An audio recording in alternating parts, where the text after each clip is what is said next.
Assalamualaikum warahmatullahi wabarakatuh. Iwan Watfilah. Pada video kali ini kita akan mendengarkan bisa dibilang curhatan ya.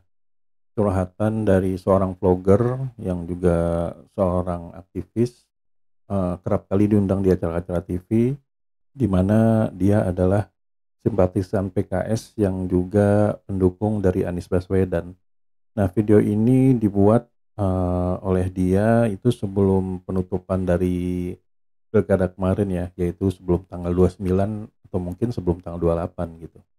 Nah, jadi di sini dia mengisahkan tentang keinginannya untuk agar PKS bisa mendadak kembali menerima Anies sebagai calon gubernur. Nah, kata-katanya sangat bagus dan juga analisanya juga sangat menarik.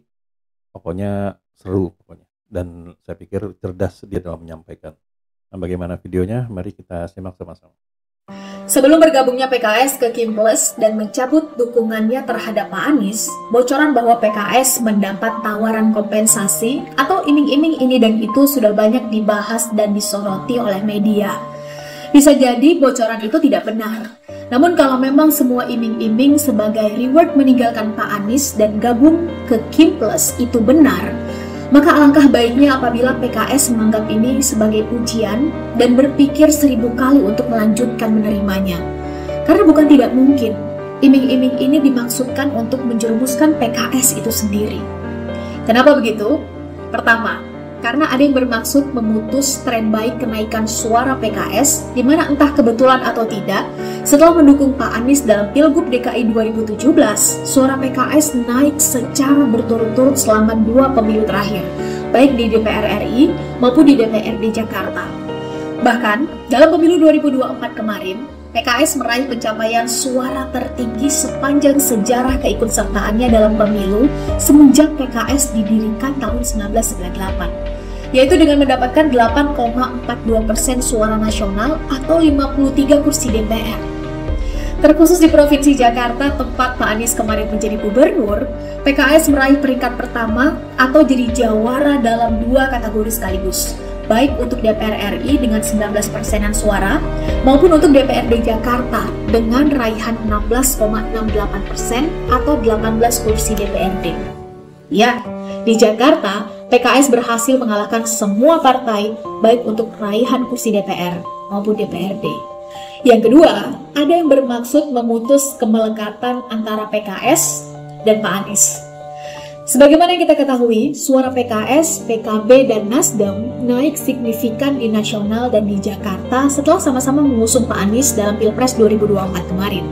Ya, partai manapun yang melekatkan diri dengan Pak Anies punya kecenderungan untuk naik suaranya tanpa perlu memaksakan Pak Anies menjadi kadernya, anggota partainya, dan lain-lain. Biasa kita dengar sebagai Anies Effect. Terlebih setelah Pilpres, popularitas Pak Anies juga semakin menasional. Dan PKS sudah semelekat itu selama ini dengan Pak Anies dalam segala sisi. Bahkan bisa dibilang Pak Anies adalah perwujudan in person-nya PKS.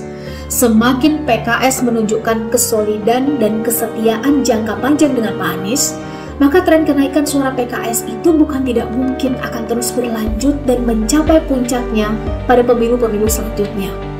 Dan sangat mungkin banyak pihak yang berharap kemelekatan dan kesolidan antara PKS dan Pak Anies itu berakhir dan mendowngrade keduanya.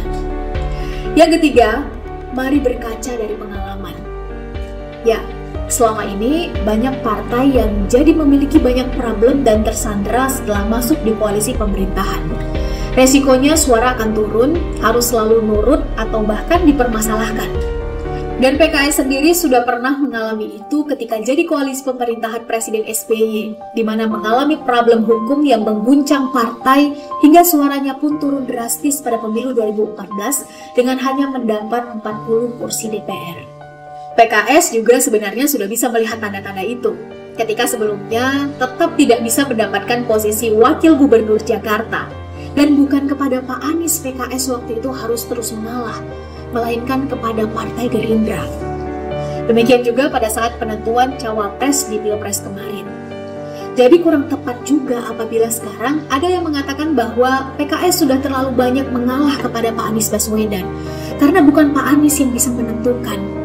Karena itu, ada baiknya PKS menunda dulu keinginan untuk gabung pada pemerintahan. Fokus dulu berjuang di luar pemerintahan. Banyak hal penting yang harus dibersamai dan dikawal.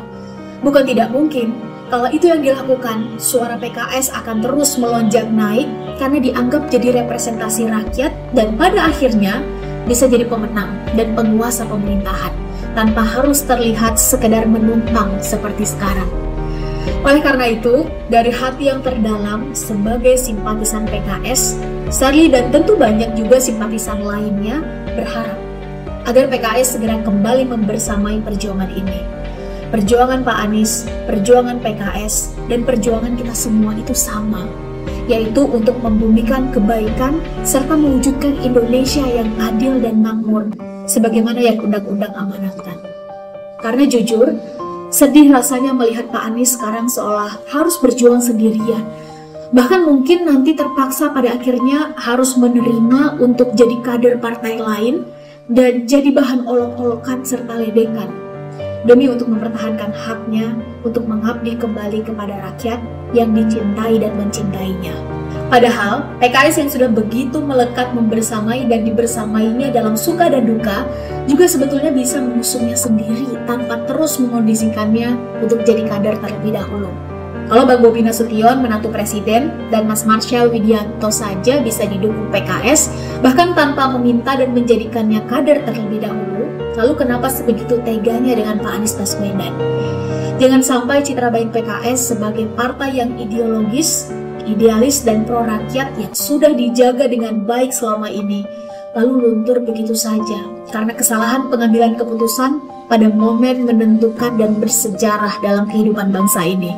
Karena memperbaikinya tentu tidak akan semudah itu. Yuk, semangat PKS, masih ada waktu sebelum batas pendaftaran ke KPU pada tanggal 29 Agustus. Karena tentu akan jadi aib dan beban moral bagi kita semua apabila kita biarkan orang baik dan sudah berjasa jadi tersandera karena mempertahankan haknya dan harus berjuang sendirian. Ya, itulah tadi curhatan yang miris ya dari seorang vlogger yang bernama Sherly Anavita, di mana beliau di akhir-akhir videonya tadi masih berharap kepada PKS untuk menentukan pilihannya kepada Anies Baswedan dan tidak lagi mendukung Ridwan Kamil dan Siswono. Hal ini tentu saja wajar ya, karena memang beberapa tahun belakangan ini PKS ini melekat dengan Anies Baswedan. Tetapi itu tidak berjalan percuma, karena seperti yang dibilang Sherly tadi, angka PKS dalam mendapatkan kursi baik di nasional dan ataupun di daerah itu naik cukup signifikan dari awalnya 40 menjadi 58 dan akhirnya kemarin itu di Pilkada DKI mendapat 18 kursi. Nah, hal ini tentu saja sangat menarik dan sebetulnya itu langkah yang tepat bagi PKS untuk mendukung Anies, karena di saat beliau menjadi bagian dari pemerintahan itu banyak sekali tragedi-tragedi dan akhirnya kursi PKS menjadi berkurang jauh. Hal ini tentu kita masih ingat ya pada saat kejadian korupsi sapi, di mana akhirnya ada meme yang menyebutkan bahwa PKS itu partai korupsi sapi. Nah, hal ini tentu, dan setelah itu PKS itu akhirnya menjadi oposisi selama 10 tahun, tetapi itu tidak merugikan karena memang di saat yang sama kursi PKS menjadi naik, bahkan di tahun 2024 ini PKS itu mendapatkan kursi yang terbanyak selama partai itu didirikan. Ya, akhirnya kita tahu ya, PKS tetap menentukan pilihannya ke pemerintahan dan meninggalkan Anies Baswedan. Dan kenyataannya Anies Baswedan tidak sanggup atau tidak mampu untuk melenggang ke kompetisi di Pilkada DKI ini. Ya, tidak ada yang bisa disalahkan ya, karena memang satu sisi mengatakan kalau Anies ini tidak mau masuk partai dan juga tidak memiliki partai. Jadi ada pandangan yang negatif yang menyebutkan ya ini salah Anies sendiri gitu.